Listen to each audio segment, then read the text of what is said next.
Hi everyone, myself Nirmala Jyoti and I am pursuing my MTech Biotechnology from NIT Durgapur.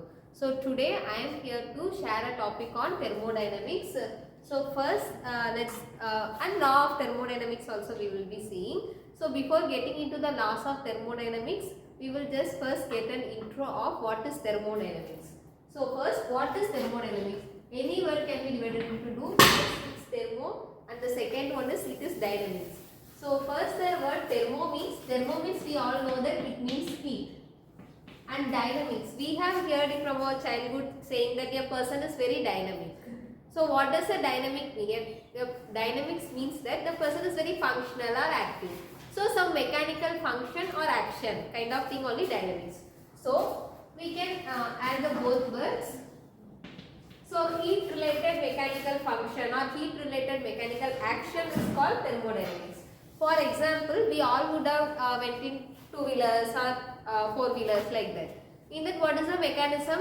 We give a fuel which is a chemical energy.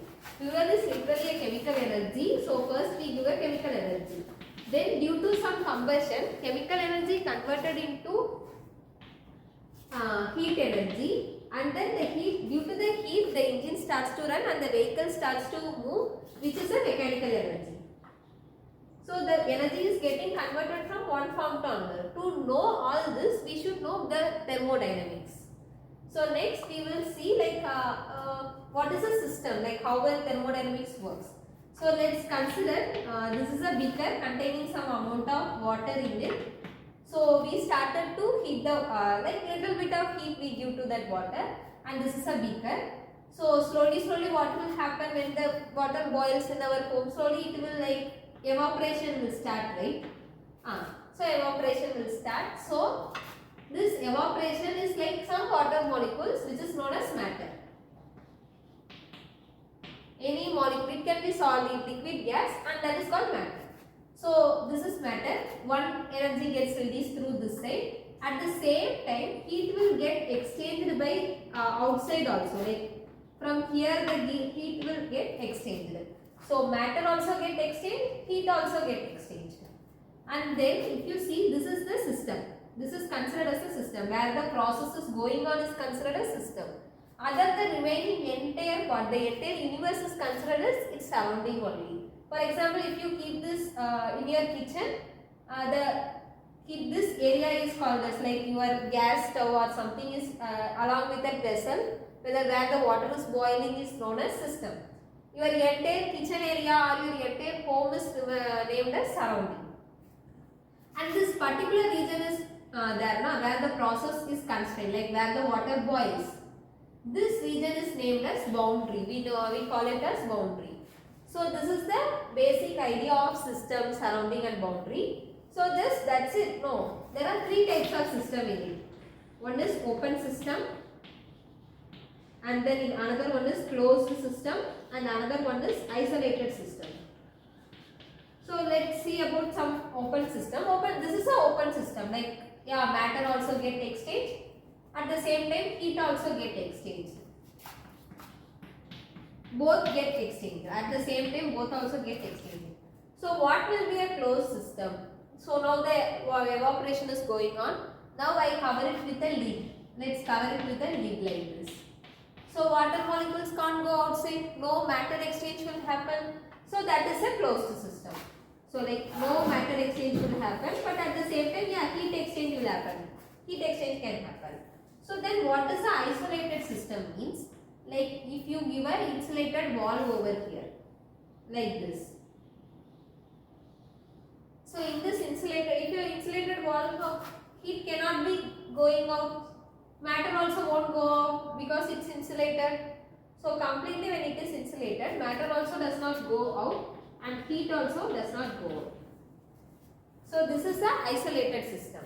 So this is all about like what is a system, what is a surrounding, what is a boundary, what are the types of system.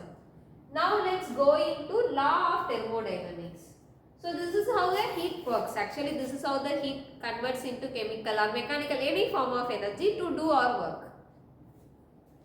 So let's go for law of thermodynamics. This heat exchange does not blindly happen. Any reaction does not blindly happen. It follows some particular rules like like that. So that is known as law. So there have been 4 laws for thermodynamics. First one is the zeroth law,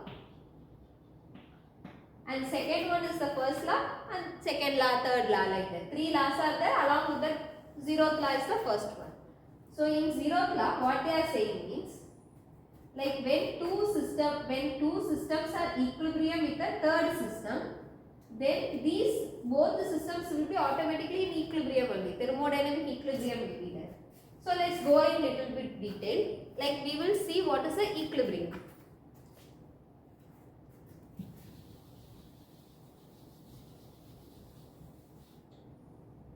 So equilibrium in the sense,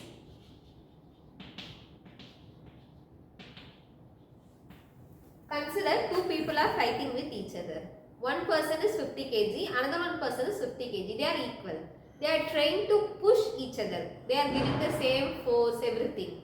So nobody will fall. Both of them will just keep on pushing each other only. Nobody will fall. So when it is equilibrium, no exchange of energy or heat, anything will happen.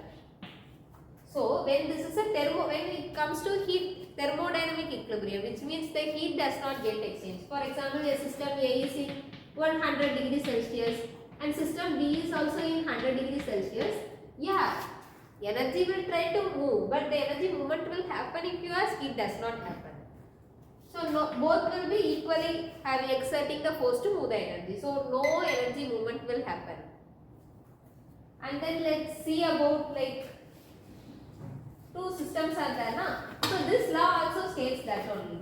For example, we consider A, B, C. And here it is a dithermic wall where the heat energy can move from this side to that side. And A and B, there is a adiabatic wall where the heat energy does not move. So if you see, if A is in equilibrium with C and B is also in equilibrium with C. So C is 70 degree means when it can be equilibrium when it is also 70 degrees Celsius. And when it can be equilibrium with B, it also should be 70 degrees Celsius. So what is the ideology? Basically A and B also should be in equilibrium. That only the zeroth law states. So next let's come for like there is when 2 systems are in equilibrium, when 3 systems are equilibrium, all the systems will have the same amount of heat energy. So the next is the first law. The first law is also known as law of conservation of energy. Law of conservation of energy in the sense like energy can be neither created nor destroyed. Only it can move from one place to another. Like for example, if I am beating this duster in the board, there will be a sound or something. This is because it's not that I am newly creating any energy. The energy in the duster and the energy in the board, when it's come together, a sound creates. Just one energy is converted into the form of another one energy. So that's what the law of conservation of energy says. And this is the U is named as the internal energy. So internal energy means internal energy means already the system holds some energy. That is known as the internal energy. So the difference in the internal energy will be always by the heat. Q means heat and W is the work done.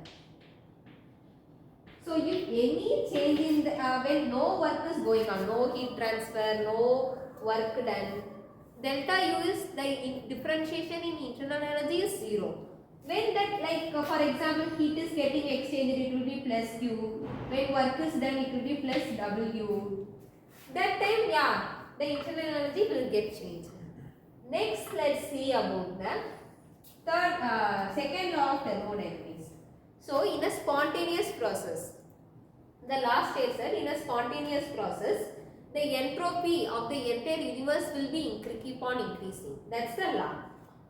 So what does it means let's imagine a balloon kind of thing. So you blow the air in the balloon, you hold it tight and keep it. So then you suddenly take a pin or something and burst the balloon. So suddenly the energy will be getting distorted into the universe. So that means entropy means some order to disorderness.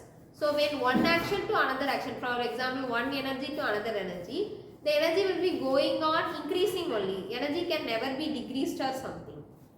It will be like in the universe, the energy will be keep on increasing. That's what the second law states. Entropy means order to disorderless. So this is the second law, and finally the third law. The third law is somewhat complicated, and in practical it will be different. Like for example, the third law states that the entropy of a perfect crystal at absolute zero temperature is zero only. For example, like if you want to build an ice cube, you keep it is at 0 degrees Celsius, yeah, ice cube will form. It is 273 Kelvin. But when you want to take the entire energy from a system, like entire heat from a system, that is not possible according to this law. You can never take an entire heat, because if you want to take an entire heat, for example, in Kelvin scale, 0 Kelvin you have to bring means it should be minus 273.15 degrees Celsius, which will require a high amount of energy, which is not currently possible. So this is what the third law states. You can never take entire heat from a system. Particular system you can't take an entire heat. So this is all about the thermodynamics, like law of thermodynamics, and we saw like what will be a system, how they differentiate the system and surroundings, like that. And what are its applications means it is used in like the cooling systems only. Refrigerator in our home, air conditioner, geothermal cycles, etc. So I hope you all understand the part of thermodynamics and the law of thermodynamics. Thank you.